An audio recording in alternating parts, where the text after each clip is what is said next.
Co-powered by Techno.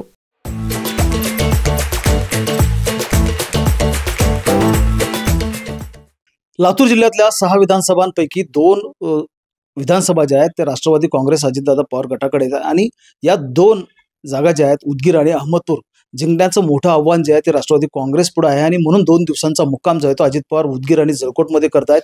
मंत्री संजय बनसोडे जे आहेत ते उदगीरमधून त्यांचं प्रतिनिधित्व करतायत आणि यावेळेला ते मंत्री आणि आमदार देखील आहेत. इथून त्यांच्या पहिल्या यादीमध्येच अजितदादा गटानं त्यांची उमेदवारी जाहीर केलेली आहे. मंत्री संजयजी बनसोडे आपल्यासोबत आहेत. सर, मला सांगा, अजितदादा लातूर जिल्ह्याच्या आणि पर्यायाने उदगीर आणि जळकोटच्या दौऱ्यावर येत आहेत. कशी तयारी आहे कार्यक्रमाची? लाडकी बहीण योजनेचे जे लाभार्थी आहेत त्यांच्याशी संवाद साधतायत. आणखी काय काय कार्यक्रम आहेत?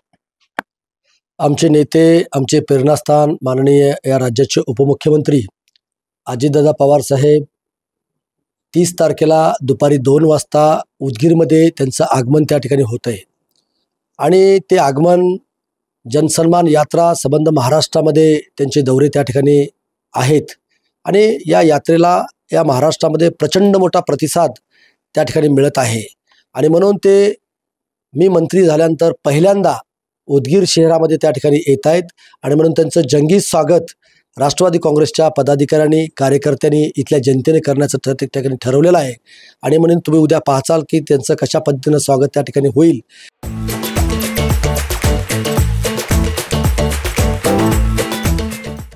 आणि म्हणे इथं आल्यानंतर ते अनेक महापुरुषांच्या पुतळ्याला त्या ठिकाणी अभिवादन करतील.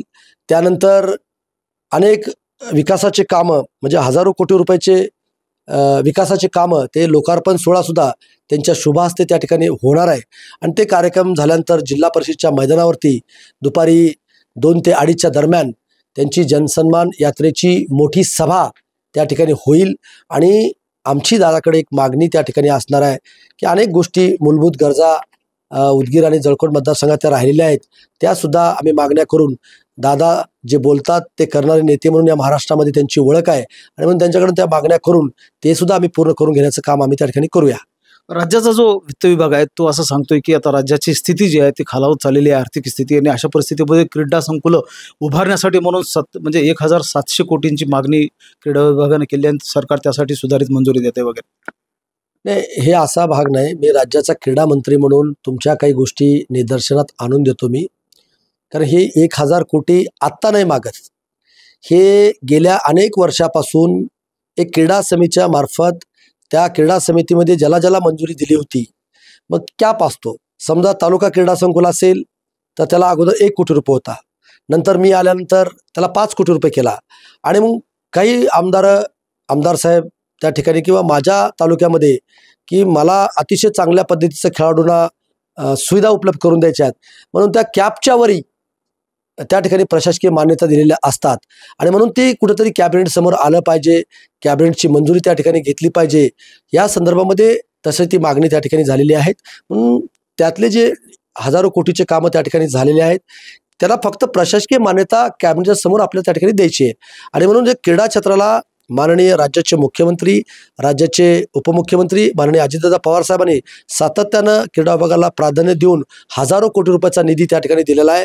लातूर जिल्ह्याचं सुद्धा विभागीय क्रीडा संकुलाला मी क्रीडा मंत्री झाल्यानंतर 20 कोटी रुपयाचा निधी त्या ठिकाणी दिलेला आहे. आणखीन आता जेवढे पैसे राहिले असतील तेवढा सुद्धा निधी या 2-3 दिवसामध्ये विभागीय क्रीडा संकुलामध्ये देऊन अतिशय चांगल्या पद्धतीचं लातूरमध्ये विभागीय क्रीडा संकुल त्या ठिकाणी होईल.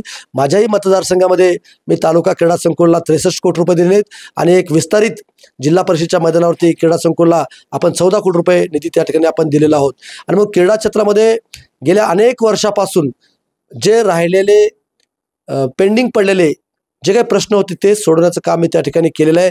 परवाच थेट नियुक्तीचा जो अनेक वर्षाचा प्रलंबित प्रश्न होता, जे 2018 पासून थेट नियुक्त्या क्रीडा विभागामध्ये खेळाडूंना देत नव्हते, तो निर्णय सुद्धा कॅबिनेटमध्ये मंजुरी घेऊन जवळजवळ 100 ते 200 खेळाडूंना आपण क्रीडा विभागामध्ये नोकरी देण्याचं काम सुद्धा आपण त्या ठिकाणी केलेलं आहे. Mahendra Jondhale, TV9 Marathi, Latur. Co-powered by Techno.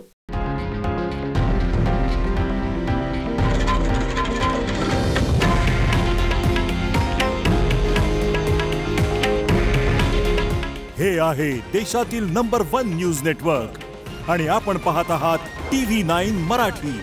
काळजी तुमची, हित महाराष्ट्राचं.